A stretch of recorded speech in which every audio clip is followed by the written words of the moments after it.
morning and welcome to Today in L.A. I'm Mike Amos. He's Bill Rice Jr. and he's Forrest Lee, and it's time to celebrate a Tuesday this morning with a wonderful feast from over at our donut shop. Well, what this is Michael, Mr. Mike, is these are these wrapped sausage dogs with a little bit of jalapeno flavor. They're plain, they're out of plain, but you know, Bill can't have bread, but he could peel his bread off. Let's slide that over to Mike. And there's a little bit of mustard if you want mustard, but I stopped by and got those today, and also dropped some donuts off to some other friends. You can hang with us, can't you, for a Yeah, little bit? yeah. I got to go to the country club today, so come play golf. I'll be there about about 8 o'clock. You had to be admired. I had to admire Troy's women's basketball team last night. They took the second seed all the way to the final seconds. Final seconds, yeah. Yeah, heartbreaker. Troy had lots of chances to win. They fell down. They were way down, or down by 16, and came back, and for the final minutes of the game, it was up in the air. And it's some terrible calls. Yeah, I think so. One charging call that was giving Troy the ball and the chance to go ahead in the game. He was backing up. You can't back up and draw a charge, you know. Well, then they had an over and back possible call on an inbounds play that could have gone Troy's way and given Troy a last shot. Yeah. I tell you what, I was proud of them. I tell you, well coached. That they got after it, and they just wore that bunch down. And I thought they were going to pull it off. They led 4 or 5 times in the second half. Yep. Down the stretch. It was tied, or Troy was leading by 2. You know, in the final minutes and seconds. Yeah, Troy never led by more than 2, but this was a very good team. You get in the half-court game, this team murders everybody they play because of that. Well, this is the SEC champions. Yeah. And the team that was ranked, I think, number 4 in the country going into the tournament. And Troy, from little Troy, Alabama, had them on the ropes, and, you know, it was a coin flip. The difference in the size of the school is 65,000 compared to 7,000. Wow. They even think That's alive. how big the school is at Texas A&M. Hey, do y'all like barbecue? Yeah. Well, listen, there's a fundraiser for Kara Carter Hussey. You know, she's a patient at MD Anderson in Houston, Texas. But on the 1st of May, there's a place called Barnes and Ben's. If you want to get married, that's a great place to get married. When you cross the Crenshaw County line, going to Luverne on 29, take your first right. That's good. That's Campground Church Road, and right there on the right's a big old barn and venue. Stacy and Johnny Jones own that venue, and Stacy Jarreau is from Luverne, Alabama, and her mother is Sharon, and her daddy's Keith. But anyway, that's Kara's niece, and she's a nursing instructor at Troy University. And Johnny, he tows stuff all over the country with his trucking company. But you get a barbecue plate that includes a chicken breast, a leg quarter, rice, baked beans, rice, baby, baked beans, bread, and a slice of pound cake for $10. All right. And that's a fundraiser for her. That's a plate of barbecue. That's a plate of barbecue. You get a chicken breast and a leg quarter. It's a chicken, barbecue chicken. Barbecue chicken. You get a chicken breast and a leg quarter, which is a leg and a baked beans. Sounds good to me. Yeah. And you can pick it up. When does this start? The 1st of May. And you can start picking it up at 4 p.m. If you got a large order, we'll deliver it. And but you can call me anytime, day or night, 365, 24/7, 366 if it's a leap year. One thing about this, go ahead. But my number is 2680738, and I can get you a ticket. And great. Good morning. You're on Today in L.A. Hey, morning. How are y'all? Good morning, Michael. Roll Tide. Oh boy. Go Trojan. Yeah, we were. I tell you what, the fix was in yesterday. That was probably one of the worst 3 calls I've ever seen in college basketball to end the game. Well, tell our audience about it. I just feel like I just have missed out not watching more of the Troy women's basketball team this year. I mean, they're so much fun to watch. But late in the game, that was obviously not in charge. She was moving. The Troy player shoots the ball up, somehow goes in. Should have been an and one. Should have been 3 points there. And then the same guard that did get called for the block is totally out of control, going in there at the very end, walk. And they don't call the walk. Neither one of the Troy players touched her. She falls down, and they call a foul on Troy. And then at the end of the game, obviously over in the back, where Troy should have had a shot at a three to win the game. Oh, boy, I know it. You will. Well, good news. That Texas A&M coach has got to be like saying to himself, how in the world did we not get upset? We did everything we could to get upset. Yep. Well, Troy's press defense sure wore them down at the end, and if that game had gone on very much further, I think they would have worn them completely out. Well, when you have Papena and Da, that's got to be two of the best players ever to play together for Troy women's basketball team. They're incredible. They are good. Can they come back next year? Yeah, they can. Well, let's do it. Can Ms. Rigby, Coach Rigby, come back next year? That's the question. Is she going to take the Auburn job today? Well, let's talk, Belmont. How about Tootie Jones from Charles Simpson High School? Belmont upsets Gonzaga. Yeah, okay. Women's basketball. Women's basketball. Our own Tootie Jones from Niara Jones. Isn't she a starter for him? She starts. Yeah. And also, I don't think Maury played yesterday, but the Georgia Bulldogs, Maury's a member of that team, advanced in women's basketball too. So we got two college graduates in the NCAA. They're dancing. She plays for Georgia. Georgia, yeah. They're still but in it. Tootie is she's a sensation, just like she was in high school. I think she averaged about 10 to 12 points a game. And these are jalapeno hot dogs, and they are wonderful. They're wonderful. Jalapeno hot dogs. What are you doing eating that? Well, I tell you what, it's a sausage dog. They're a little bit hot, but not so terrible. And I'm hungry, I reckon. Hey, they're from. They got pigs in the blanket. Yeah. Yes, that's a big old pig. Big old pig in the blanket. Forrest brought it from Trojan Donuts, so they do more than donuts. This is rices that he hadn't gotten into yet, but whoa, boy, these are good looking. Alabama just made another 3-pointer. Alabama looked good, didn't he? They had a great. Team that beat Kentucky by 20, and that looked like the team that beat LSU by 30. Yeah. I think I said on the show yesterday that team was going to show up. Well, the line was only 6. Lot of blowouts yesterday. I tell you, Florida State, right down the road from where I live, has got a great basketball team as well. How did they do, Mike? They won. They won by 18. Boy, oh boy. Well, we talked about with Alabama that this great season, after all these mediocre seasons for 20 years, if Alabama could at least get to the Sweet 16 on top of winning the regular season and the SEC tournament, you would have to say that's one of the greatest seasons in basketball history. If they would have lost and not made it to the Sweet 16, that would have been a big disappointment. But they didn't. Yeah, now they play UCLA. Yeah. Is that correct? Yeah, I tell you, one of the surprise teams in the tournament to me is Southern Cal. Mm-hmm. They're still in it. They beat Kansas bad last night, so they made it to the Sweet 16. The Bruins. Yeah.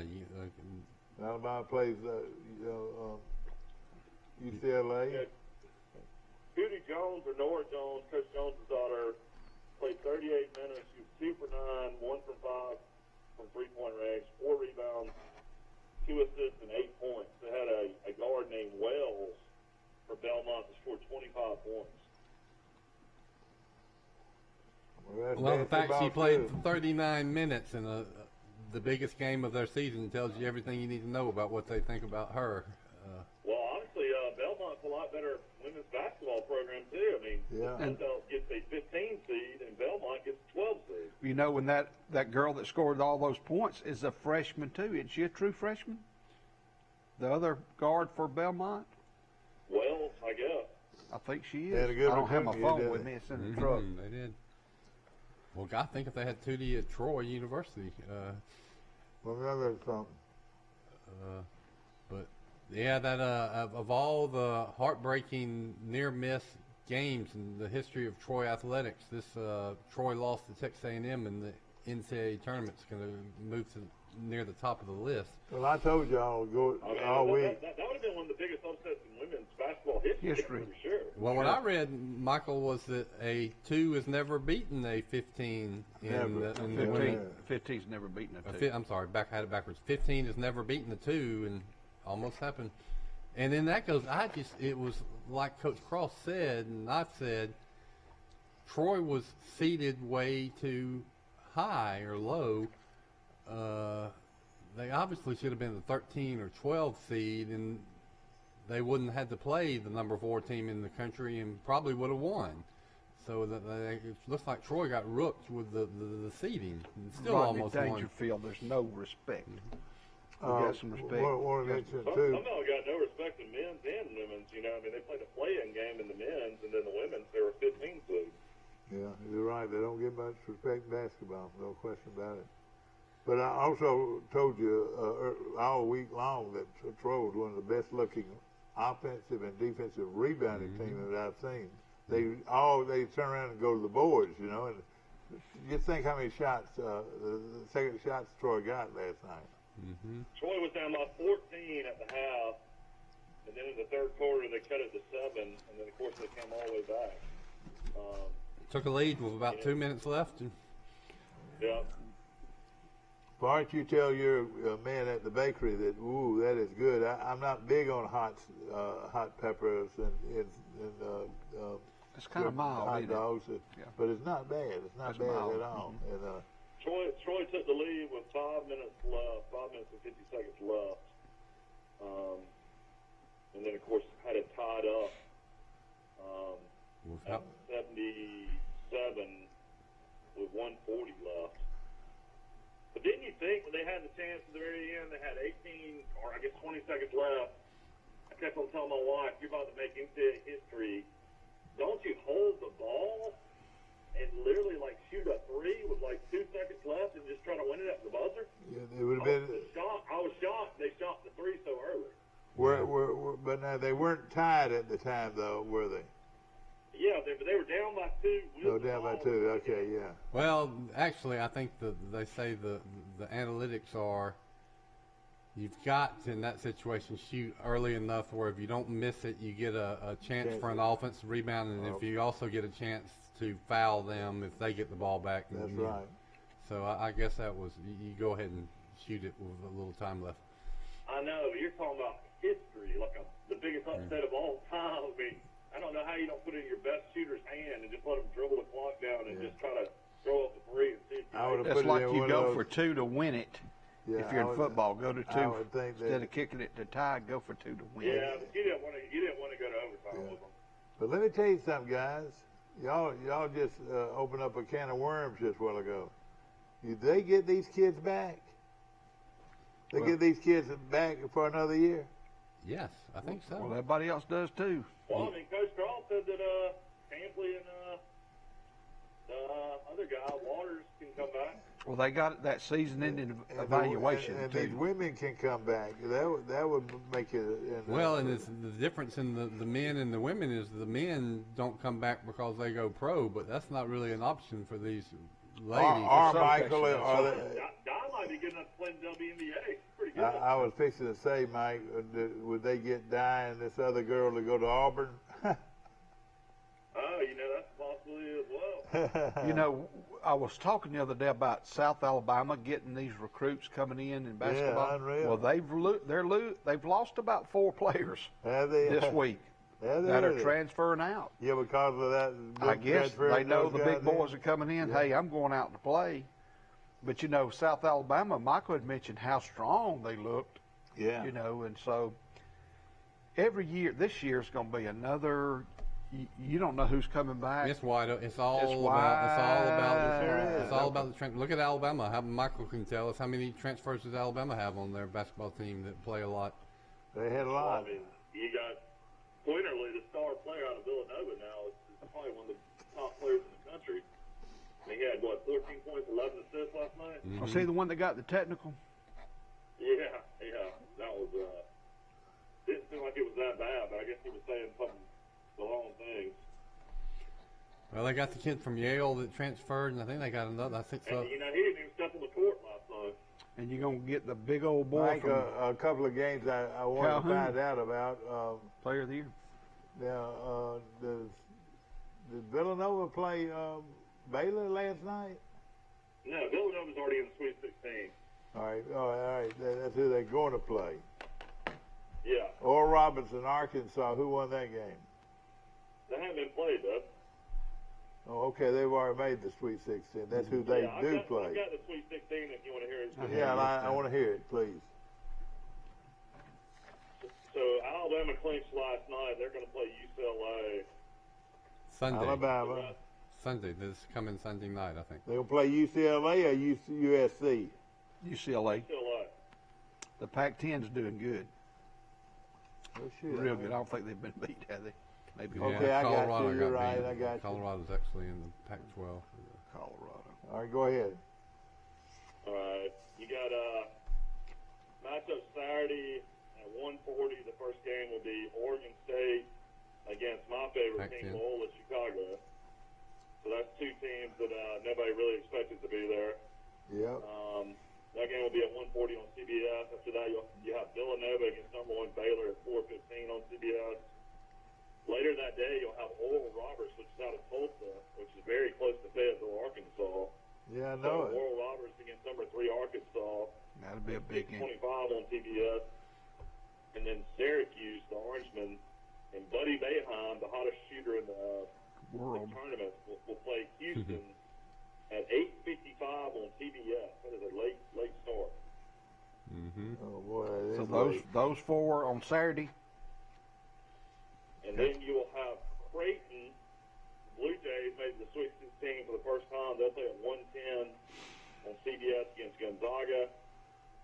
Creighton is located in Omaha, isn't it? Where's it located? Yeah, Omaha. Yeah, they play in a 17,000 people.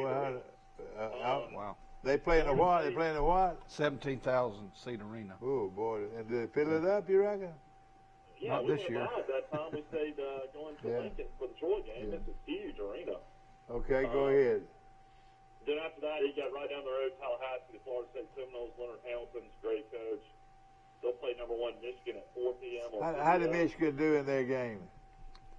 What? Did they win big over LSU? They beat LSU by 8, but LSU was leading at the half by 5. And then after that, you got UCLA, the number 11 seed, that's already won a play-in game and 2 other games, playing number 2 Alabama at 6:15 on TBS. And after that game, you got the Oregon Ducks playing USC. So you got 2 Pac-12 teams playing at 8:45 on TBS. And isn't it amazing that 2 Los Angeles teams, UCLA and USC, all made the Sweet 16? My count them, yeah. four from the Pac-12. Yeah, One, that's two, right. 3. Oregon and Oregon Yeah. State, UC, 5. 5. There's Yeah, another- you Is got it Oregon, you- Oregon State, you got UCLA, USC. We got to check these. Yeah, USC, Oregon. I mean, Is Gonzaga brackets had a out. really good season. They No, got beat I'm by sorry. Florida It's State, like though. 4. Yeah. Well, so there's 4 from the Pac-12, 2 from the SEC. Michigan's still alive.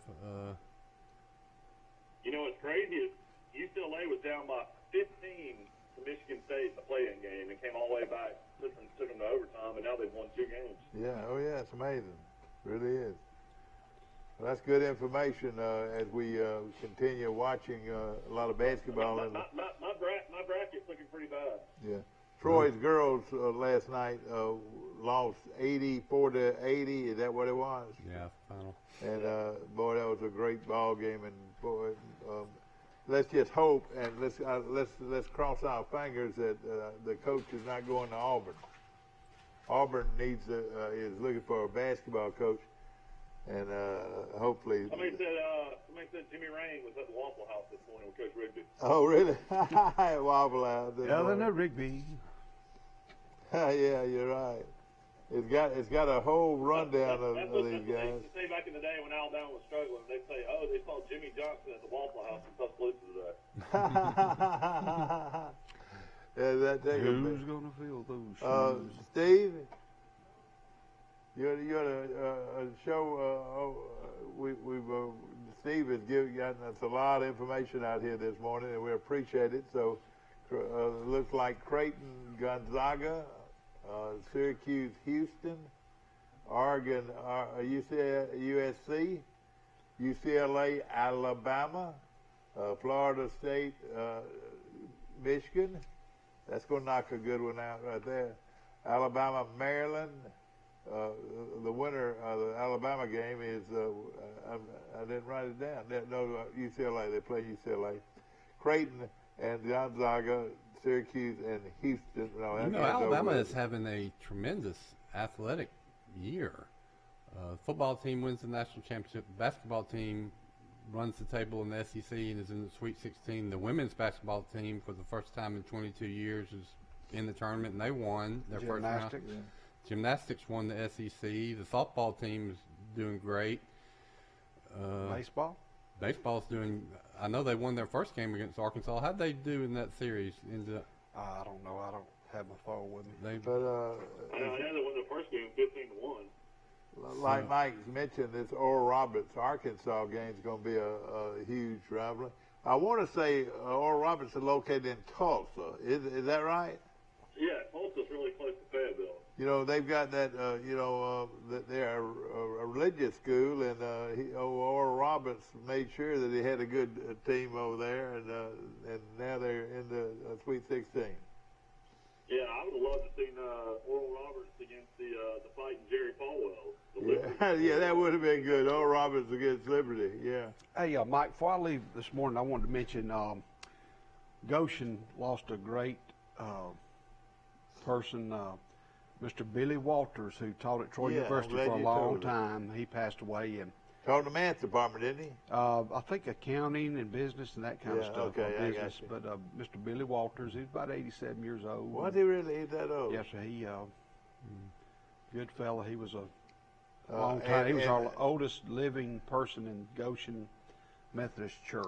And another friend of mine died, and our prayers and our thoughts with his family, Bill Matthews. Bill Matthews died yesterday, and what a good guy. And great picture out of Spring Hill, Alabama. On the mound is Bill Matthews against Ronnie Lindsay, a right-hander against a left-hander.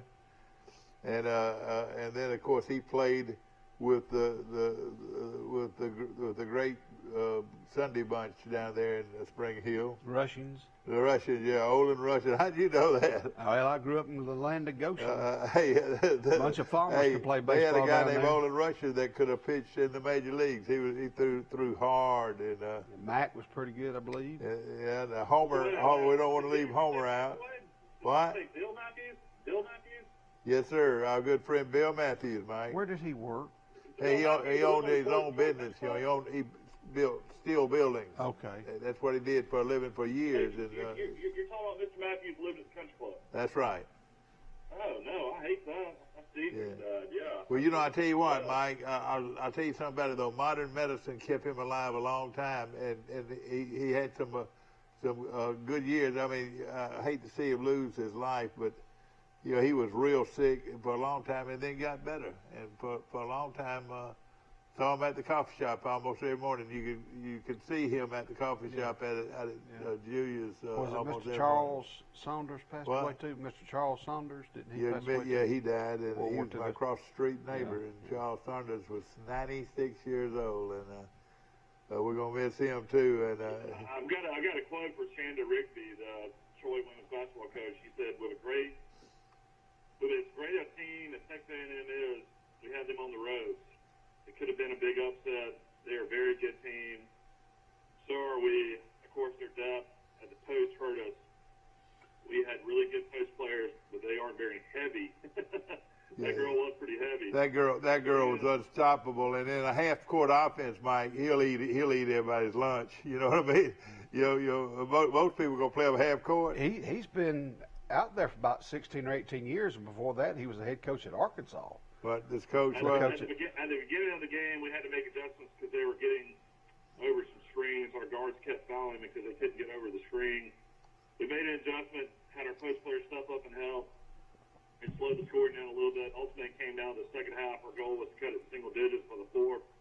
We were able to cut it well below that, and in the fourth quarter, I knew that we'd have a very good chance. I knew if we put them at the free throw line, though, it'd be hard to beat them. They were really good free throw shooters. We kept getting called for foul after foul, and too much experienced players fouled out, and that made it tough. The Trojans wouldn't stop. Then after, we kept battling to the very end. Yes, the referees determined the outcome of football and basketball games. I saw the foul disparity was pretty steep between fouls called on Troy and Texas A&M. So, and the difference in the game was you count the made free throws of both teams, and I bet you Texas A&M had 10 more. They were smiling. Anytime you see a free thrower smiling when they're at the line, you know that they know they fixed to stick it in the hole. You know, I mean, really, they were a very good free throw shooting team. We out-rebounded them 48-42. That's pretty hard to That was really good. The way we hit the boards, I told you, Troy hits the boards as well as any team I've ever seen, men and women. The game was three-point shooting. Troy shot .174 from the three-point line, and so that means they shot 17%. Texas A&M shot 40%. And Troy's got to do that. Troy's got to be able to find some people that can hit the three. That will make the difference. And no telling how far this Troy team could go. Yeah.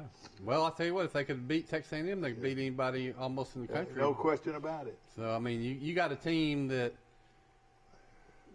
you know, could easily make the Final Four, the Elite Eight. You know, I've always said in the basketball and baseball teams, if they have the right team and chemistry and coach, they can make a run that far into the College World Series or the NCAA basketball, men's or women's, and this women's team, I think, showed it. Let's see how Texas A&M does the rest of the way. You know, Geneva County's got that Stribling girl who's about 6'2", that's going to Tennessee. Yeah. Oh, boy. What if you had her? Yeah, you're right. No question about it. Anyway, she's got some great players. Alabama was led by Jordan Shackelford, who scored 21 points. He is 5 from 8 on three-point line. John Petty scored 20 points. He is 4 for 9 from the three-point line. Alex Reed came out off the bench. The kid from Sullivan was lights out. 3 for 5, scored 13 points, scored 11 in the first half. And then, I tell you, I think a really big boost was Josh Primo, the great freshman guard, the 6'6" guard out of Canada. Had been hurt, hadn't played the last 3 games. He comes up and makes his first three-point shot, and then makes another one, then has a dunk later. He scored 10 points off the bench. Of course, Quinterly had 14 points and 11 assists. So Alabama's just got so much depth. Alabama's got a shot at it. They got a shot at it, and it's going. I don't know if they can beat Baylor or Gonzaga, but they can beat everybody else. I tell you, the way if they shoot well, if Alabama shoots like they can shoot, they can beat anybody. Mm-hmm. And so we've got another. I don't know if you watched the whole game, but it wasn't like Maryland wasn't making shots when that game started. They were on fire. Yeah. Well, 96-77 was the final in that game. USC killed Kansas. What's happened to proud Kansas? 85-81. Those are some of the scores that we got in here already from last night, congratulations to Alabama. They're in the Sweet 16. Have they ever made it to the Elite Eight? Maybe one time. One time. Mark Godfrey. Yeah, and of course that was with a great shooting team. You had Godfrey and you had the other kid.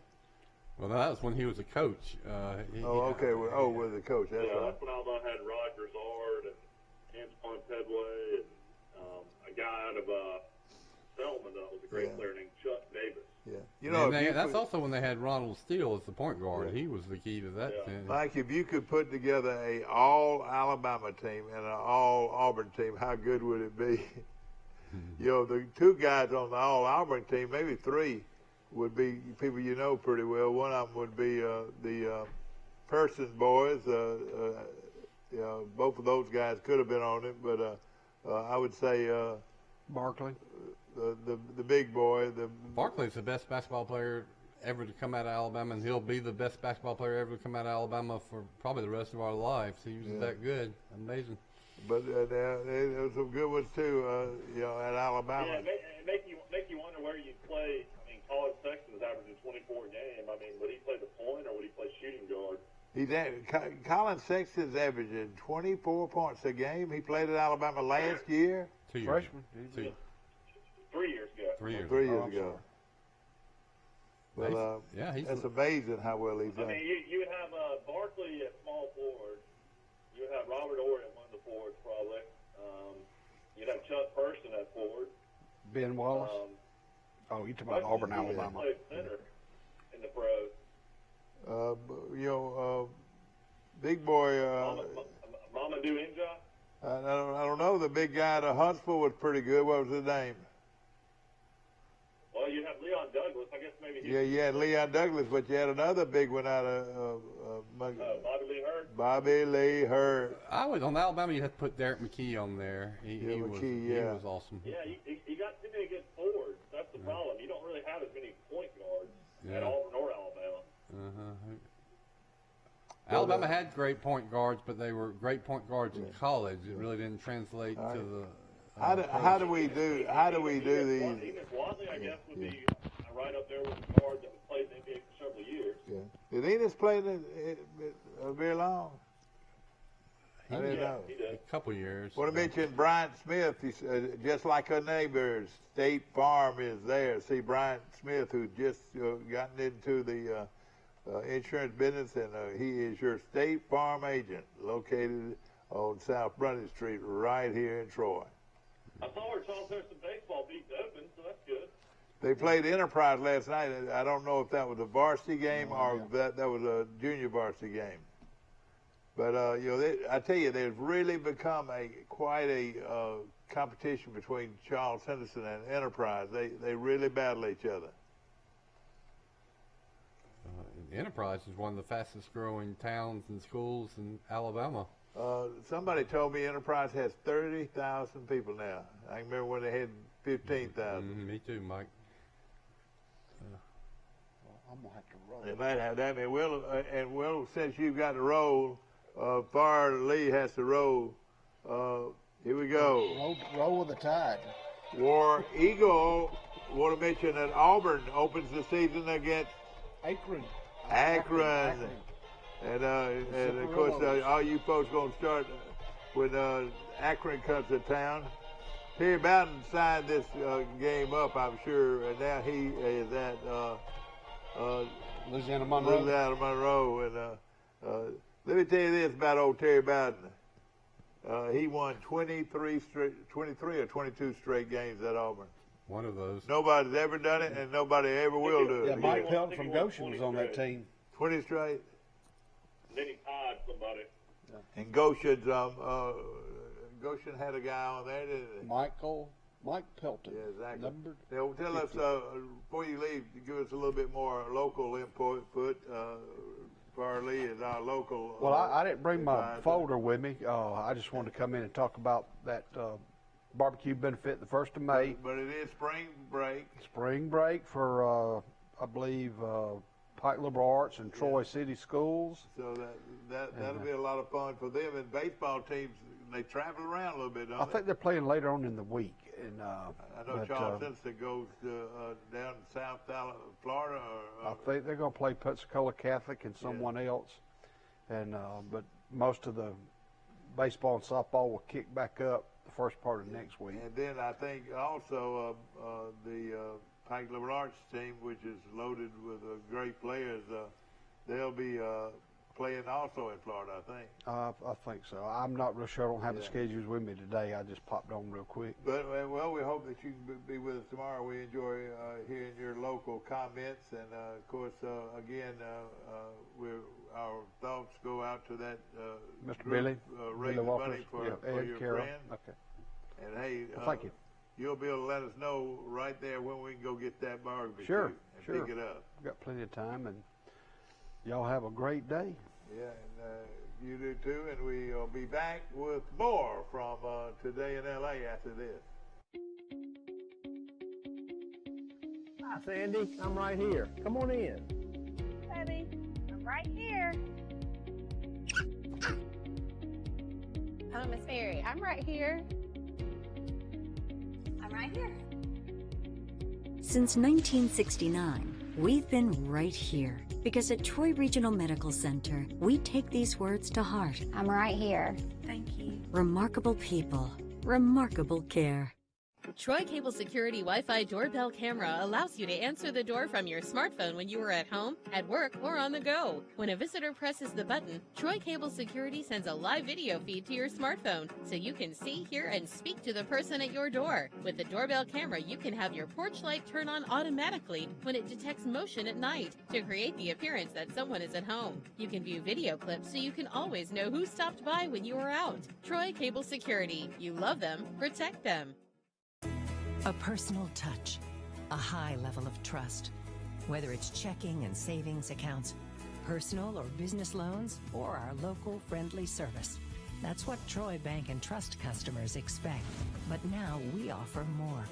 Free identity theft protection for our new and existing customers, protecting your family's time, money, and good name from identity theft. Because protecting your identity is now a big part of our identity.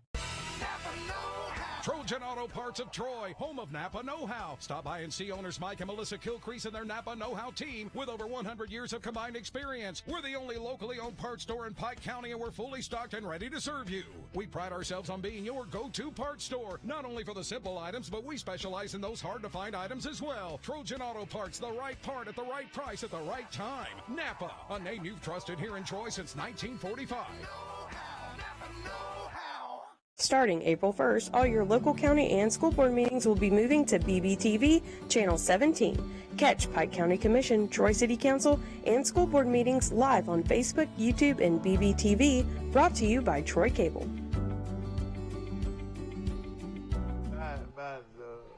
We're back. Back to our show, brought to you by our good friends at Premier Dodge, Chrysler, Jeep, and Ram Trucks, where they're having another one of those gigantic sales going on.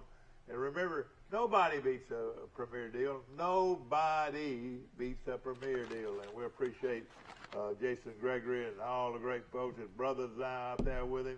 Hey, you can't beat the quality of cars and trucks that they've got on that lot right now. And we appreciate it. Yeah, they've got a little bit of everything, you know. I mean, it's not just the Dodge and the Jeeps and the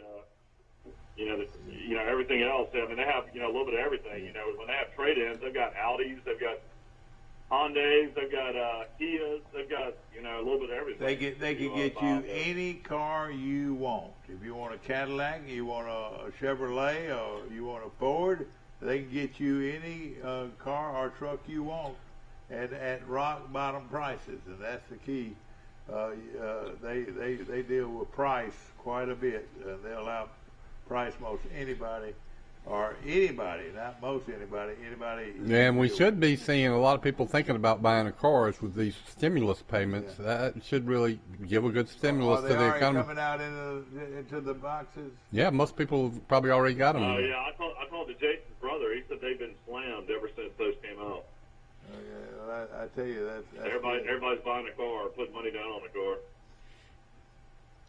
But most of the checks are now in the boxes. They do automatic. If you had direct deposit. Direct deposit, which most people have.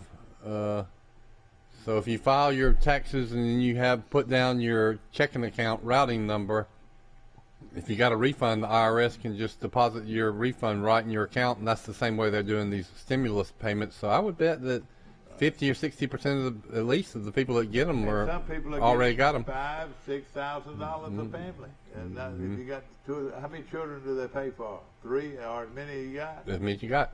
So if you got 8 children. If you got 8 children that are dependents, and I used to think it was 18 years old was a dependent, but I think they've rewritten it so it's college student age. Let's say as high as 21. If you have 8, some people might have, some people have 8 kids under the age of 21. Quick math, 8 times 1,400 is about $12,000 on just your kids. Philip Rivers, the retired quarterback, has got 9 children, but I don't think he qualifies. Yeah, but he didn't qualify. He made too much money. Let's put it this way: if you got 8 kids and your income is below $80,000 between you and your wife, you are doing a lot of couponing to make it. I don't know about you, Rice, but I don't know how people do more than 2. Two's more than enough for me. Yeah, I mean, I think that inflation is worse than the government tells us it is. And I actually wrote a story one time about workarounds. That's the way people make ends meet when you've got to do things like cut back the dry cleaning or quit the country club or the civic club or don't get your teeth cleaned as much. That's the way you're trying to save money to deal with inflation. And I bet the kids, one way people are dealing with their dollar not lasting as long as they have they have fewer kids than they used to have, because there's nothing more expensive than children. So whereas you used to average 3 or 4 kids, it's under 2, I think, for most people. I tell you, that's Dad got lucky. He didn't realize they were having twins, so that went in and just finished y'all. Y'all had 3 and y'all were done. Yeah, exactly. But that would be that. You had your prize son that you had always wanted, so you were done. That'd be interesting to see. Is the average children per married couple? It's gone down over the decades. It's $12,000 a piece. I mean, excuse me, $1,400. $12,000 for a family that's got 8 kids, and then you add the 2 parents. That would make it 28 more. So you're about $15,000. Is that something? Just they print it out of the air. The government has this magic printing press, and and just think how many people are probably getting it and they don't supposed to get it. That's the thing. Well, everybody's getting it because everybody got laid off from their jobs. I mean, there was millions of people that didn't have employment. Exactly. Yeah. You're right. So that you had people that normally would have never gotten it that did get it because that year. I guess it's coming off this last year of what you made, isn't it, Bill? Yep. So, I mean, there's several people that did make that kind of money.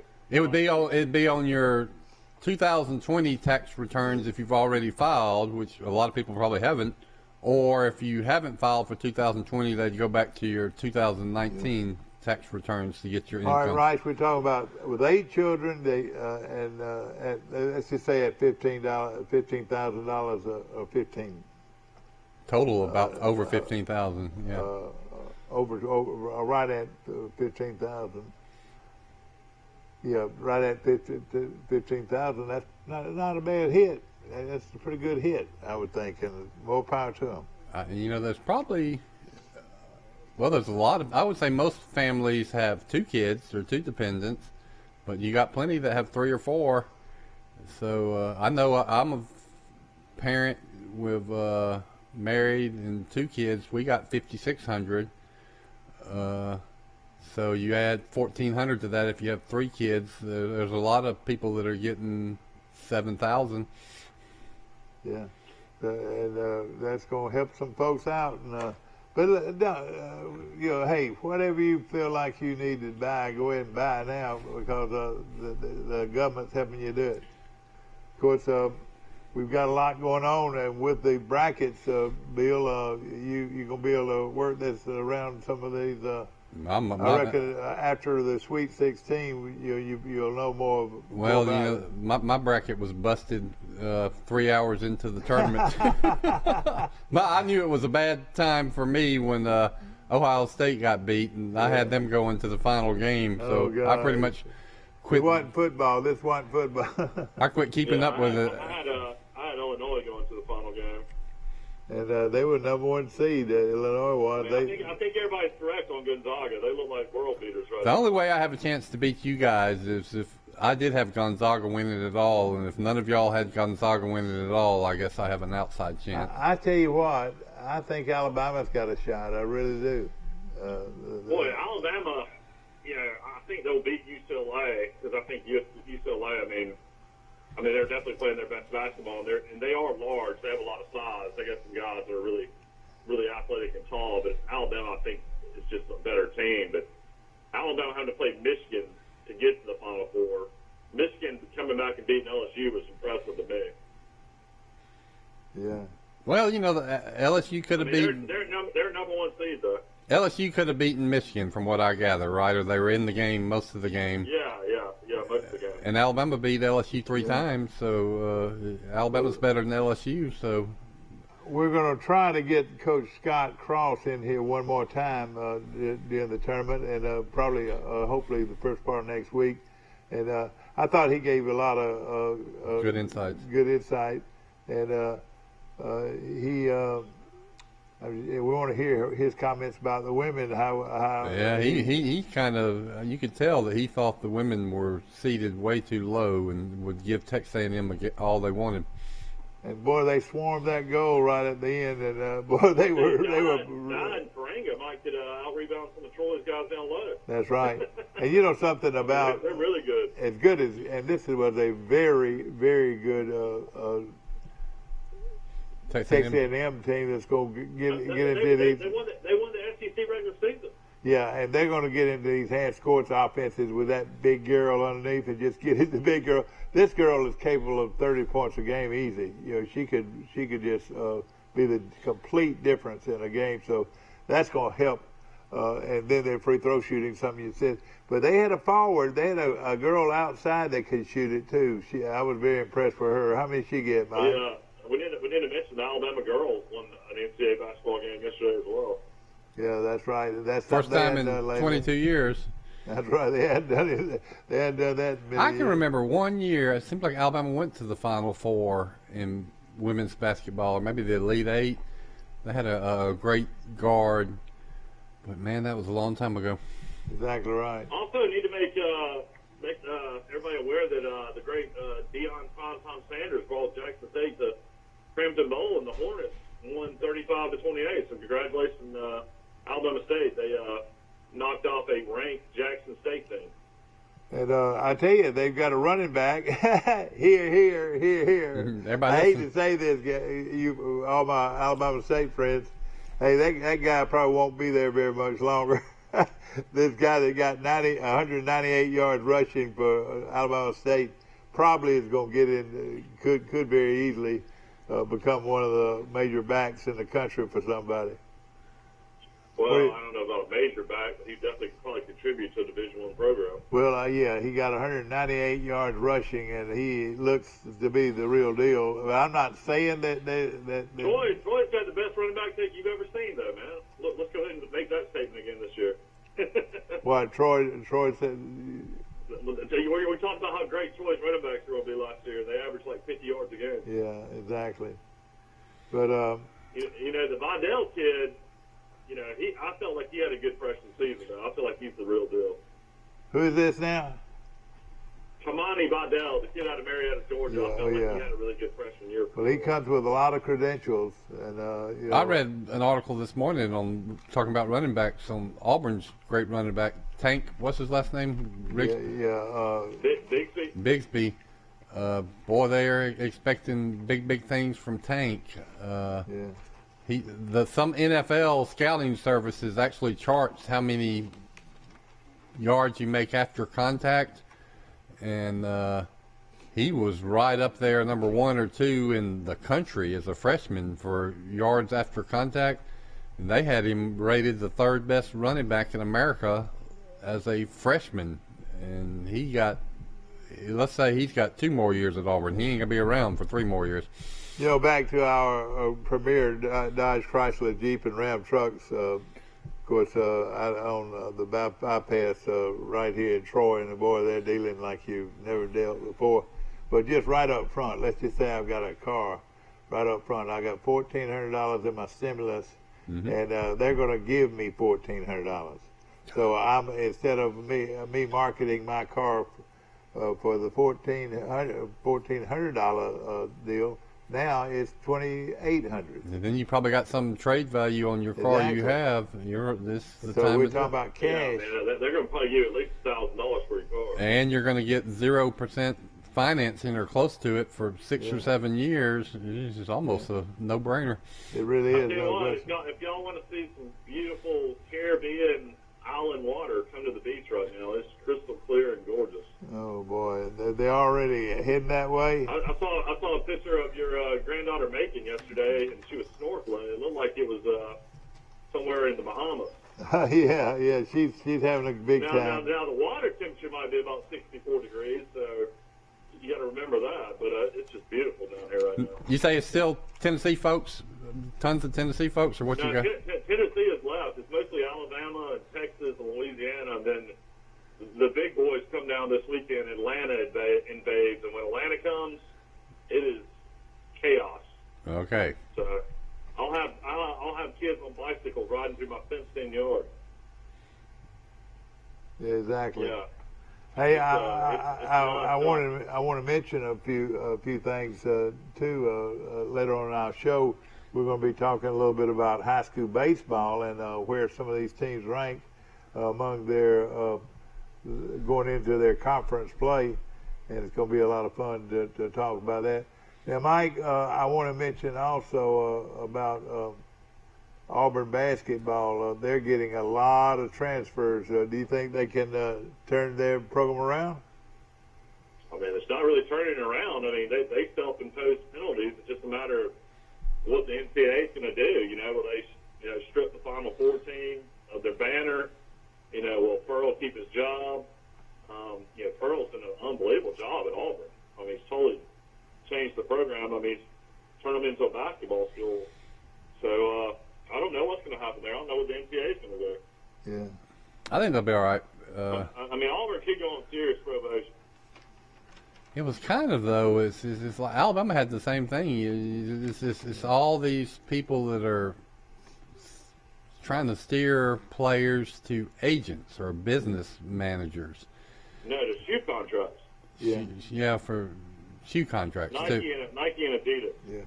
I'll tell you this, one thing that is happening over in the Auburn camp, he's opening practice, and I don't blame him.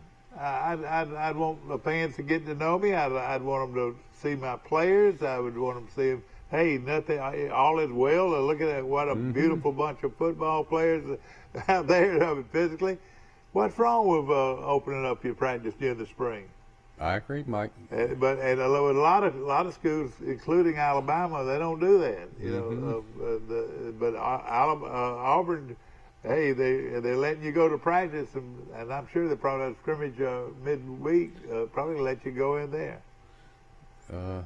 But it's not a bad gesture on the part of. In that story I read about Bixby Tank. Oh man! It said Auburn's new coach. He's always had a running back that he features, and usually always had a 1,000-yard rusher, and I think he has a play action offense off of that. We all remember seeing Boise State play Troy. Oh yeah. So if you got a running back who's elite, as good as anybody in America, Bo Nix, he's up and down, but if he's good, you ought to have one of the better quarterbacks in America. That bodes well for Auburn. Well, bless his heart, he had a great freshman year, and I didn't think he looked that good as a sophomore, Mike. What did you think? Yeah, I think Chad Morris and Malzahn were probably bickering about play calling, and I don't know if Malzahn ever gave, Chip Lindsey, let's get him on the phone. Chip Lindsey can go ahead and tell you he probably didn't call all the plays when he was OC, and Chad Morris probably had the same issue, but I think he digressed, to say the least. I think Bo Nix is a good athlete, but man, as a pocket passer, yeah, he's got happy feet. That is the key on him. That's right. He made some amazing runs, like ESPN high real runs, but you got Swartz and Williams last year. I don't know if Auburn will ever have two receivers that fast and that good again. Yeah, they did have two elite receivers who were kind of wasted. Now that you mention Of course, he hit Williams in the Alabama game wide open for a touchdown. Couldn't have thrown a better pass and got drops right in his hand. So, they also had some drops. Oh yeah, that was a big play in that ball game. Auburn's ball game with Alabama was him that drop pass. Mm-hmm. So that gives them a I don't think Auburn wins. But I know, but it gives them a say to themselves, hey, we got a shot. Mm-hmm. Yeah, I mean, in big games, there's a couple of plays like that if you're going to pull an upset, you got to make the plays, and they didn't make that one. No question about it. I mean, Auburn has had a hard time developing their own quarterbacks. Nick Marshall transferred in from Georgia. Everybody knows Cam Newton transferred in from Florida. So Malzahn had a hard time with his own guys. He even had the Todd guy, his first quarterback, that was originally committed to play at Troy. Yeah, and Stidham was a transfer too from Baylor. Yeah, Baylor. Yeah. So really, Nix is the first high school recruited quarterback that we've seen at Auburn in a long time, right? You're right. You're right. So it'll be interesting. Harson, the quarterback coach, that's his background. Played quarterback at Boise. Was quarterback coach at Texas, and co-offense coordinator. So I think that he'll be good for Nix. Yeah, he will. That can make a lot of difference. Why don't they just go ahead and get Nix's dad to leave Central Big City and let him join the staff as an analyst? Yeah, you're right. I'm surprised wasn't he in college coaching at one time? He was offense coordinator at Miami. Want to say hello to all the folks. Offense coordinator at Georgia Tech under Chan Gillis. Yeah, that's right. Want to mention our good friends at Wiley Sanders Trucking Company, and of course we appreciate Wiley Sanders Truck Lines for being a part of our show, and Jeffrey Bennett and all the great folks that represent Wiley Sanders Truck Lines in Troy, Alabama, where there's a career waiting for you. We'll be back right after this. I hear those little girls. Troy Cable Security Wi-Fi doorbell camera allows you to answer the door from your smartphone when you are at home, at work, or on the go. When a visitor presses the button, Troy Cable Security sends a live video feed to your smartphone so you can see, hear, and speak to the person at your door. With the doorbell camera, you can have your porch light turn on automatically when it detects motion at night to create the appearance that someone is at home. You can view video clips so you can always know who stopped by when you were out. Troy Cable Security. You love them, protect them. A personal touch, a high level of trust. Whether it's checking and savings accounts, personal or business loans, or our local friendly service. That's what Troy Bank and Trust customers expect. But now we offer more. Free identity theft protection for our new and existing customers, protecting your family's time, money, and good name from identity theft. Because protecting your identity is now a big part of our identity. Hi, Sandy. I'm right here. Come on in. Daddy, I'm right here. Miss Mary, I'm right here. I'm right here. Since 1969, we've been right here. Because at Troy Regional Medical Center, we take these words to heart. I'm right here. Thank you. Remarkable people, remarkable care. Trojan Auto Parts of Troy, home of Napa know-how. Stop by and see owners Mike and Melissa Kilcrease and their Napa know-how team with over 100 years of combined experience. We're the only locally owned parts store in Pike County, and we're fully stocked and ready to serve you. We pride ourselves on being your go-to parts store, not only for the simple items, but we specialize in those hard-to-find items as well. Trojan Auto Parts, the right part at the right price at the right time. Napa, a name you've trusted here in Troy since 1945. Troy Cable Security Wi-Fi doorbell camera allows you to answer the door from your smartphone when you are at home, at work, or on the go. When a visitor presses the button, Troy Cable Security sends a live video feed to your smartphone so you can see, hear, and speak to the person at your door. With the doorbell camera, you can have your porch light turn on automatically when it detects motion at night to create the appearance that someone is at home. You can view video clips so you can always know who stopped by when you were out. Troy Cable Security. You love them, protect them. Back to our show, brought to you by Bill Jackson Chevrolet. Bill Jackson Ford on the bypass right in Troy. He's got two big dealerships, and they're dealing like you never seen them deal before. And we appreciate them being a part of our show. I bet Jim's excited about this Alabama basketball team. Hey, he's one of these guys liable to go out there to it, isn't he, Mike? He loves that Alabama. I don't know if he follows basketball like he does football. You know, I think he does. Alabama football thing. He goes to every game. But his dad was a big Alabama fan, and he was a big Bear Bryant fan. And see, he was a dealer in the Birmingham area back in the heyday of Alabama football and so forth. Mm-hmm. And boy, they had some of the best parties before the games, and they didn't, they gave away food and all that. And his daddy was right in the middle of all that. Yeah, the good old Legion Field days. Legion Field and Birmingham, Alabama. You would park your car and didn't know if it was going to be there when you got back. I'm going to say a few things that will remind these guys. Ladies and gentlemen, the gates to Legion Field are now open. Dr. 912, Dr. 912, please call your office. Ladies and gentlemen, may I have your attention, please? Also say stadium time. Will Lily Booth, please call your mother? Yeah, I loved him.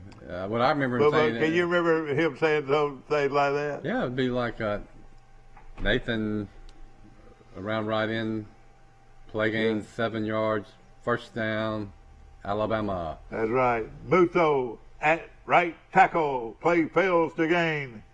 Alabama sends in Rice, number 22, and there goes the final gun.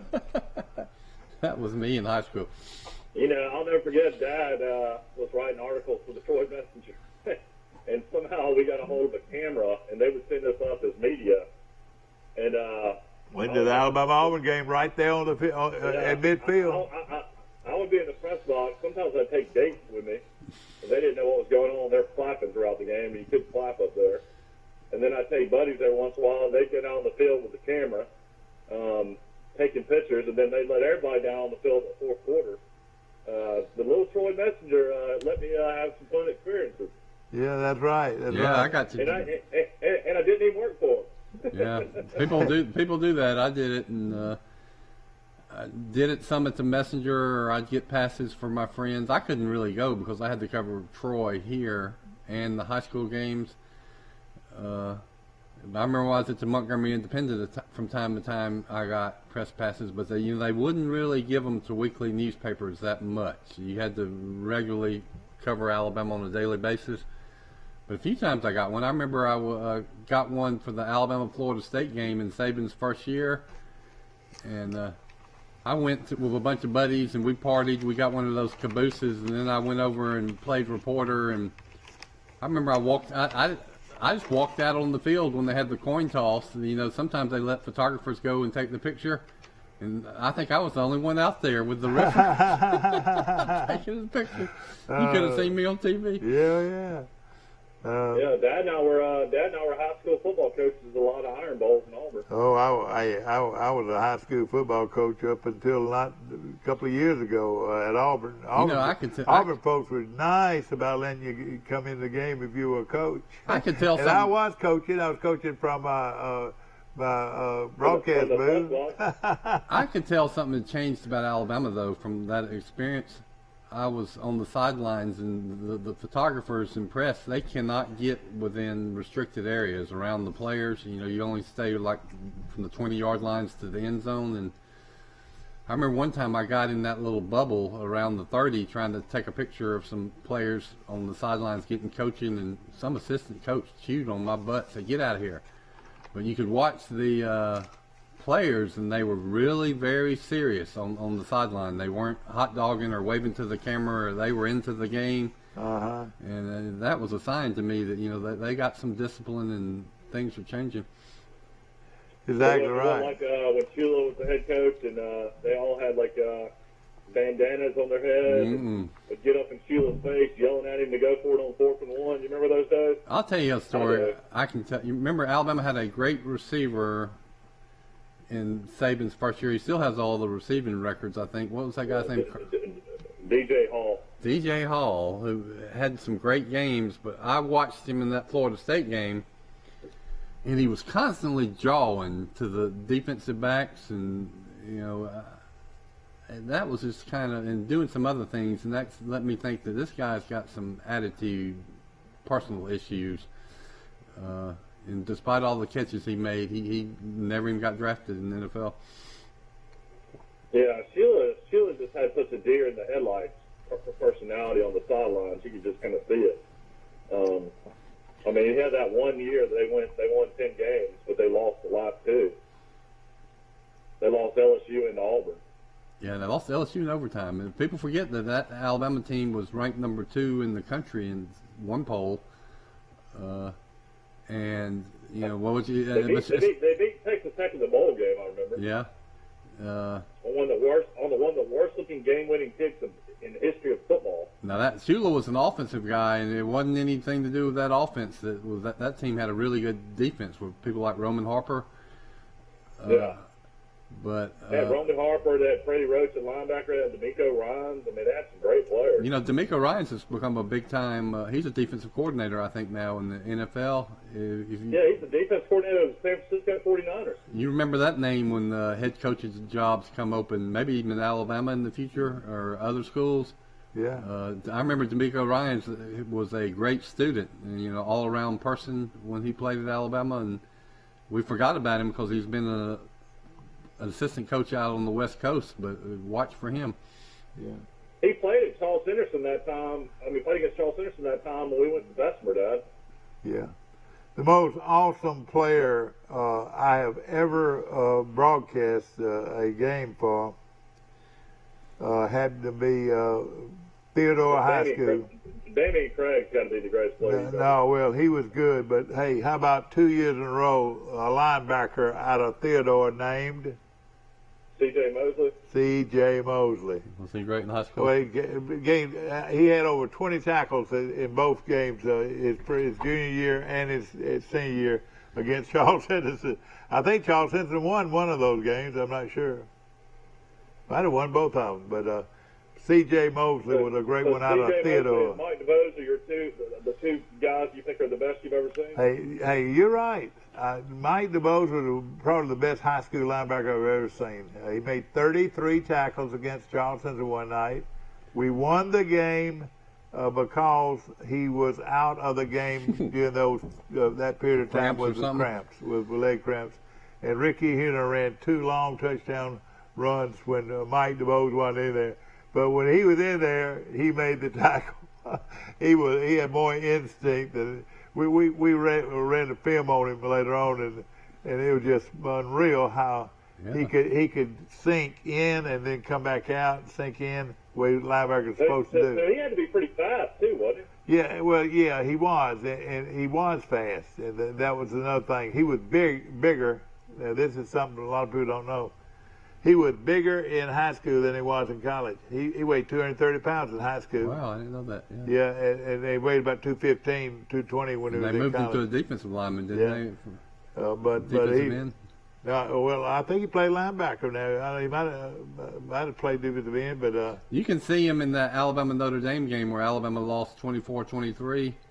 He's rushing the passer on that play. Actually, almost got close to the quarterback before he completed that big pass that won the game. That Todd number 54 for Alabama was Mike DuBose. Richard Todd led Alabama back with a halfback pass back to him. Do you know who that guy that threw the pass? Billingsley. No, not Randy Billingsley. Randy Billingsley, in my opinion, was the best blocking back ever at Alabama. His name was Mike Stock. Yeah. From Elkhart, Indiana, played running back at Alabama. Wasn't a real flashy guy, but he's the one that, after getting the flip back, like he was going to run the football, he threw back to the quarterback, Richard Todd. I think Alabama had a better team than Notre Dame. I think they did too. They had a lot more total yards. they missed an extra point. That's why we lost the game. Everybody remembers 17-16. That's well, right. We missed one against 24-23. And we gave up, I say we, I'm an Alabama fan, Alabama gave up a kickoff return all the way for a touchdown. That's right. So there's 8 special teams points that let Notre Dame win that game. Right. It was a night game. I remember watching it so vividly, and let me just tell you about these quarterbacks at Alabama that were so good back in there, the wishbone quarterbacks. But Richard Todd was like a 230-pound giant. He was a big back, muscles, big old bulky muscles. You remember that? Good looking guy. And he always yeah. wore his sleeves up high like some of these guys do, so they can show their biceps. And buddy, he was a horse if there was. The big man on campus. You know who one of his big buddies was Bob Baumhauer, of the Baumhauer restaurants. Had a great career at the Dolphins. They ran around together, and you know who Bob Baumhauer's college girlfriend was? Michael will get this.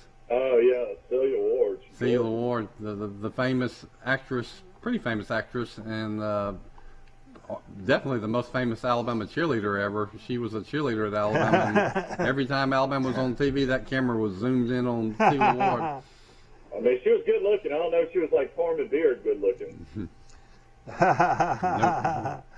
Yeah, you're right. Both those Beard girls, Carmen and Stacy, were all cheerleaders at Alabama. And I'm sure Stephanie could have been a cheerleader. Yeah, that's what I'm saying. I was going to say Stephanie could have very easily been a cheerleader. The other great famous cheerleader. The daughters of Joan, the great Joan Beard, my sweetheart friend. She's a beautiful lady. Joan and Mr. Beard is hosting the First Methodist Easter egg hunt at his house in a couple weeks. That's right. He was. I talked to him the other day and getting that big lawn. Thank you, Mr. Beard. Big stuff and everything. That's gonna be a lot of fun for you. Yeah, my kids will be there. We'll I look forward to seeing Mr. Beard. Yeah. But the other cheerleader that was famous, the Beard girls, and were cheerleaders at Alabama, and Kim Carter was a cheerleader at Auburn. That's right. She's one of the most beautiful cheerleaders ever at Auburn. She lived right up the street from me on Crow Hill too. Yeah. Boy, you wouldn't believe the cheerleaders that come out of that neighborhood. And Shelley Strother was a Tigerette. Yeah, that's right. Kim Carter was a cheerleader, and she was the class of '79 from Charles Henderson. I know that because my brother Rush was class of '79. And then Tracy Schroeder was a majorette at the University of Alabama in that same class, and she was as beautiful as any majorette. Jean Schroeder, boy, you were proud of her, I'll tell you. Yeah. Tracy Schroeder and Kim Carter were just like all-time Celia Ward type beauties, if not more so. Oh yeah, no question about it. I should mention Alabama girls won yesterday, 80-71. They had a player named Jordan Lewis that scored 32 points. Whoa, boy! Oh man! So the Tide advances to play the winner of Monday afternoon's first round game between Maryland and Mount St. Mary. So I would imagine they're playing Maryland. So Alabama, Maryland again, and going for the Sweet 16, just like the men. It's a perfect rematch of the men's round of 32. Yeah. Yeah, this has been probably the best year of Alabama athletics as far as every sport, maybe ever. Yeah, it really was. Yeah, it really is. I mean, if Alabama could make it to the Final Four. Gymnastics just won the national championship, the Southeastern Conference championship. Yes, sir. Were you sure it won a national championship? No. Okay. The Southeastern Conference, yeah.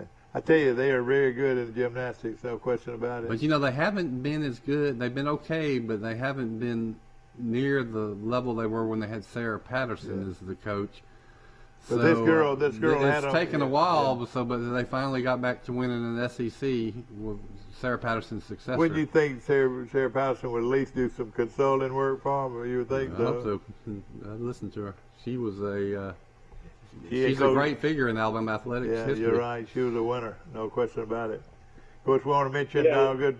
That's one thing about Alabama at Coleman Coliseum. I don't think people realize throughout the state they sell out every gymnastics meet. 15,000 people go and watch gymnastics. Isn't that incredible? Yep, it is. Yeah.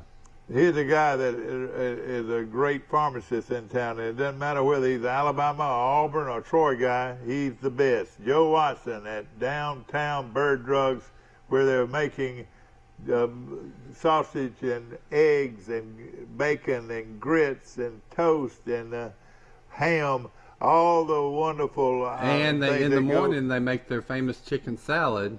And their biscuits, I guarantee you their biscuits are the best in town.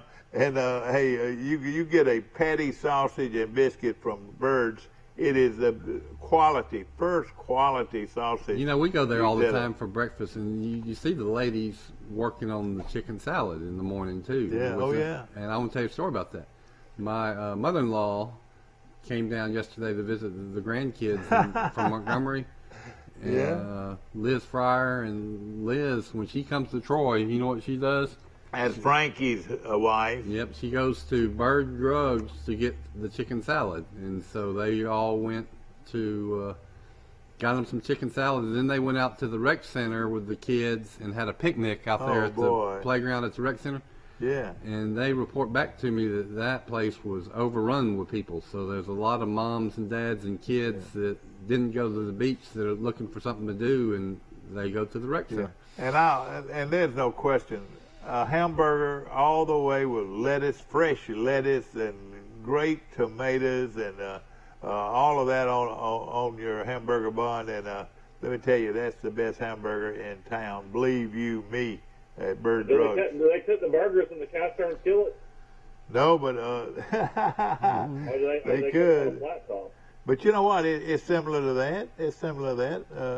It's a skillet, and they give you a big, thick piece of meat to put on your hamburger, and that pickle always tastes good too. I know the bacon's the best I've ever had. Their bacon is just outstanding. And boy, you talk about, I thought you liked the bacon until I saw Forrest Lee. Of course, Run, Forrest, Run. Hey, he loves that sausage and bacon. We love that bacon more than anything. And of course, my wife doesn't do bacon in the skillet. We do our bacon in the oven, and the oven bacon's really good. Yeah, oh yeah. In fact, microwave bacon to me is good. No, I don't like microwave, but in the oven it's really good. Well, it's lean. Michael, are you still on your low carb diet? Yeah, I'm back. I'm in another money wager with a friend of mine from Troy that's a lawyer, and I'm already down 7 pounds the second time again. Well, I'm on it, and it's tough. It's tough though. I can't. We got so many people down from Birmingham and Troy and all over the place down here visiting, so everybody's wanting to hang out. So it's kind of been tough. Yeah, that makes it tough. Well, that means you got to be strong. Super disciplined, yeah. Well, the reason I brought that up is I eat a lot of breakfast. We had breakfast for supper last night, because eggs and sausage and bacon are 0 carbs. You can eat all you want. And I've been using my skillets, my cast iron skillets. Forrest got me one when I got his pie. It came with a skillet. And I just throw some sausage patties in there, and that's my meal. What in the world did you do with the pie? Who had that? The kids? Oh, yeah. My wife and the teachers at the 200 building at Charles Simpson High School had that pie. Now, somebody needs to bring it. He makes a world-class pecan pie. It is good. And I'm going to keep the skillet and give it back to him so he can bake up another pie. Steve got a kettle today, and he's excited about it. He's going to...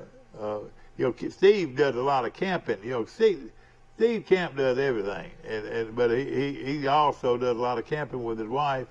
And this covered pot that I gave him this morning, he's gonna love. He's gonna love to cook in it, stews and all kinds of cook things. on the campfire, right? Yeah, that's right. Exactly right.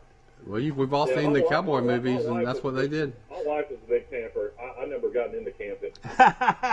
Me either, right, man. Yeah, I can see you going camping with her, and she having to put up the tent. We were stupid little kids on Crow Hill. We'd go out in the middle of the woods and have a fire and just lay by the fire in our sleeping bags. We wouldn't get in tent. And then every single morning, I'd wake up and Daniel Wilson had gone home in the middle of the night. He would always leave in the middle of the night. It'd start with about 4 or 5 of us out in the woods, and then by the time you woke up in the morning, 2 or 3 people had gone home. Yeah, I would have been one of those two. Hey, listen, let me tell you something. I never found a bed better than my own bed at home. I don't blame them. I go home. I remember one time in high school, we were doing the same thing. Oh, let's all camp out, and we went out on, I think, the Gibson family land and found this place. Oh, I've been there too. Yeah. And we somehow there's a little dirt road nearby, and so we had cars out there, and we all ended up sleeping in the back seat of the car. Yeah. Well, yeah, we'd camp out behind the pit. Well, actually, where we do the Crow Hill Christmas party, and Danny Kelly would walk out there all the time in the middle of the night to come check on us. It seemed like. Oh yeah. Well, somebody had to. You'd burn the whole woods down, you know. I'll tell you that my continuing my camping memory story. That might have been the last time I quote camped out when I slept in the car. That's the next day. I remember there was a canoe race of all things on the Conecuh River from the Conecuh River Ridge on the Shellhorn Road to Goshen. And my friend Scott Rainey and I said, yeah, let's do it. And so we entered it, and my picture, Mike, was that I was just going to float down the river and just chill, and it'd be a lazy day. That was one of the roughest 4 hours, 5 hours of my life, because, I mean, the water's shallow, there's no current, there's a tree that's falling down across the river, you know, every 50 yards. I thought that canoe race would never end. Yeah, that reminds me of when my sister lived out in Jackson Hole, Wyoming, for a summer, her and Sally Green and some other girls from Auburn, and I go out there, and they've been out there all summer, and it's already 7,500 feet is the elevation, and they're like, oh, we need to go see this scenic view waterfall, and it's only like, 1,500 more feet up the mountain, and I thought I was going to die. I mean, I really felt like they're going to helicopter somebody in. I was so mountain sick. Yeah. It felt like I couldn't even breathe trying to hike up a mountain. Well, I was in Switzerland. I was in Switzerland one time, and we went up there, and they all the way to the top of this. I mean, we're talking about a huge mountain, a lot bigger than those western. I've been to Switzerland. I mean, Jackson Hole is 14,000 feet, though. I know, but it wasn't as high as this, and we got out of it, and we walked in this ice house or whatever. Yeah, everybody was fine. Everybody was fine except for me. I had to, I told them, I said, listen, I can't stand this. So I went on down. I went on back down, and they stayed I have been to that same place, Mike. Dad took me to one of these University of Alabama alumni trips to Switzerland, and we went up in some mountain, and there was some kind of ice house in one. I bet it was the same place. Oh yeah, I bet it was too. I tell you what, I've always wanted to go to the Swiss Alps. So that's beautiful. That's one of the prettiest places in the world. Yeah, it was. We saw the Matterhorn. What's the name of that town? Zermatt, right at the base of. Dad said he always wanted to see the Matterhorn. Yeah. So we went. That's why we probably went on the trip. He said, dang it, part of the trip is we go to Zermatt, this beautiful alpine village with no cars at the base of the Matterhorn. Well, we went to Zermatt, which is really cool, but we didn't get to see the Matterhorn because it was really overcast that day. You could not see the Matterhorn. We'll take our last break. Can you imagine how heartbreaking this has been? People want to travel, that travel every year. Oh, you're right. You're right. You're exactly right. And I don't know what we're going to do. We'll be back after this. At the Piggly Wiggly, we proudly support our local farmers and bring you the best they have to offer, all at cost plus 10%. When you shop local, you reinvest in your community. Remember, buy local, shop local. Piggly Wiggly, local since forever. A personal touch, a high level of trust. Whether it's checking and savings accounts, personal or business loans, or our local friendly service. That's what Troy Bank and Trust customers expect. But now we offer more. Free identity theft protection for our new and existing customers, protecting your family's time, money, and good name from identity theft. Because protecting your identity is now a big part of our identity. Troy Cable Security Wi-Fi doorbell camera allows you to answer the door from your smartphone when you are at home, at work, or on the go. When a visitor presses the button, Troy Cable Security sends a live video feed to your smartphone so you can see, hear, and speak to the person at your door. With the doorbell camera, you can have your porch light turn on automatically when it detects motion at night to create the appearance that someone is at home. You can view video clips so you can always know who stopped by when you are out. Troy Cable Security. You love them, protect them. Have you seen an increase in your insurance premiums or significant change in your insurance coverage? Let Sandbeck Insurance offer you a better plan to suit your business or personal needs. Sandbeck Insurance offers many lines of insurance. Whether it's home, farm, or auto insurance, work comp, business, or health and life policies, Sandbeck is here for you. Call or visit our Troy, Enterprise, or Andalusia office today. Sandbeck Insurance, where we take pride in taking care of your insurance needs. That's a new thing. Mike is working on his brackets. They're just so athletic. We're back. Back, and I'm just taking a look at my brackets this morning, and the Sweet 16, the biggest game in the Sweet 16 has got to be Baylor and Villanova. Those two teams, they didn't want to meet this early, I don't believe. Don't you agree? Yeah, well, I mean, a lot of people think Villanova's the second best team in the country behind Gonzaga. So, I mean, you got to think Alabama, though. I mean, after what everybody witnessed last night, I mean, a lot of people are going to have, put Alabama, thinking possibly Final Four now. I mean, if they shoot like that, nobody's going to beat Alabama. Before the thing started, a lot of people were picking Alabama to make the Final Four. Alabama's like a box of chocolates. You never know what you're going to get. It's what like it. But they have proven if they're shooting good, nobody's going to beat them. Listen to me now. Hear me now, as my daddy used to say. Hear me now. If they're shooting good, nobody's going to beat them. But the thing is, a lot of games they're not shooting good, but they've proven they can still win when they're not hitting the threes. Yeah, that's true. That shows they got a good defensive team, and defense travels. It should always be there for you. Now, I'll say this. I mean, I know Alabama's already just signed Oaks to a big contract. He's making $3.2 million, but you got the Indiana job open. You're going to have probably some other big-time jobs open. Man, I don't know how Alabama keeps him. I mean, everybody in the country is going to want him. Might be right. But it's like I said the other day. He's proven he can win the SEC conference. He did it this year, so I guess he's thinking, well, I can do it every year. So if you can be an elite team in the SEC, what's the difference between being an elite team in the SEC and an elite team in the Big Ten? Probably the competition in the SEC is probably less than the ACC and Big Ten. I tell you what was impressive last night. Herb Jones immediately got in foul trouble. He's the SEC Player of the Year, offensively and defensively. And he played maybe 12 minutes last night, and Alabama still won by 20. Yep. So, I mean, that just tells you the depth on that team is insane. Well, it's, one recipe for a good team is a lot of super athletic, long-armed, 6'4" to 6'8" types that can run, and it seems like Alabama's got a roster full of those type players. Yeah, this is a team that is very similar to the Auburn team that went to the Final Four 2 or 3 years ago. I've heard that point made. I mean, they're just really athletic and can shoot lights out.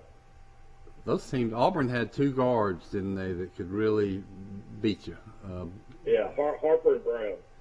And any team in the NCAA tournament that has two guards that can light it up on any given night, they're dangerous. That seems to be the common denominator of the great teams that do well is you have at least two guards that can, go for 14 to 22 points any game. I tell you what, Alabama probably doesn't want to have to wait and play on, what is it going to play, Saturday or Sunday? They probably want to play in a couple of days the way they're shooting. That's a long break right there to get ready. And they go back to playing in that arena where they shot poorly in the first game. I wonder if that's a psychological effect. The big thing is now is how do you put these guys in a serious bubble, because the last thing in the world you want to do is jeopardize the chance to maybe go to the Final Four. Well, they're in it. They're not letting them leave it. Tight bubble. So they'll practice all up. They can't even go back to Tuscaloosa, can they? Isn't that unbelievable? Which is kind of, I've been researching COVID cases in college campuses, and the rate at college campuses in Alabama is just almost literally non-existent. They do this sentinel testing where they pick 5% of the population and test them. And, most weeks there's zero. They'll test 550 people, say, at the University of Alabama randomly. And most times you'll have either 0 positive cases or 1 or maybe 2. So it's the prevalence of COVID has almost disappeared on college campuses. All right, guys. We had a good one. Well, it's going to be fun watching this bracket go, and I hope everybody's bracket looks like mine, and I can sneak in there and win. I tell you what, I don't know when Troy's already back. The lady's already back from Austin, Texas. But man, go out and support them. No question about it. Find out by calling Troy University's athletic department, and they'll let you know. I've got a feeling they don't fly back until today because of the game ended so late last night. Well, congratulations, team. Thank you so much for representing Troy University and our town so well. We're proud of you. No question about it. We'll see you tomorrow, bright and early, for Today in L.A.